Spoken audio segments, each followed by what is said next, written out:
പങ്കജം, ഇന്നത്തെ രാവിലത്തെ ഫുഡിന്റെ മെനു എന്താണ്? എന്താണാവോ വേണ്ടത്? അത് ഞാൻ പറഞ്ഞിട്ടേ ഞാൻ ഉണ്ടാക്കത്തുള്ളൂ. അല്ല, ഉണ്ടാക്കി വെച്ചിട്ടുണ്ട്. എന്താണ് കഴിക്കാനുള്ളത്?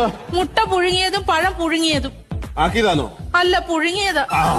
എന്താ നിങ്ങൾ എന്നോട് എപ്പോഴും ഇങ്ങനെ വഴക്കിടുന്നത്? കല്യാണം കഴിഞ്ഞ അന്ന് മുതൽ ഇന്ന് വരെ വഴക്കും ബഹളവും മാത്രമല്ലേ ഉള്ളൂ. എന്നോട് ഇന്ന് വരെ സ്നേഹത്തോട്ട് പെരുമാറിയിട്ടുണ്ടോ? നിങ്ങൾ ഒട്ടും റൊമാൻറ്റിക് അല്ല. സ്നേഹത്തോടെ ഞാൻ ഇതുവരെ പെരുമാറിയിട്ടില്ല. മനസ്സ് നിറച്ച സ്നേഹമാടി എനിക്ക്. അത് എനിക്കും കൂടെ തോന്നണ്ടേ? തെളിയിക്കണോ? കൈ കൊണ്ടുവാ. കയ്യോ? എന്തിനാ? നീ കൊണ്ടുവാ. അയ്യോ, ചക്കരമ്മ, പഞ്ചാരമ്മ. എന്താ കപ്പലണ്ടി തിന്നതാണോ അതോ ഉമ്മ തന്നെ? നീയല്ലേ പറഞ്ഞ റൊമാൻസ് വേണമെന്ന്? അല്ല, എനിക്ക് കപ്പലണ്ടി കഴിക്കുന്നതായിട്ടാ തോന്നിയത്. എനിക്കിപ്പോ റൊമാൻസ് വേണം, അതല്ലേ ഉള്ളൂ. കാബുളി ബാല സോങ് താടാ. ഇതാരോടാ ഈ പറയുന്നത്? ഗൂഗിളിനോട്.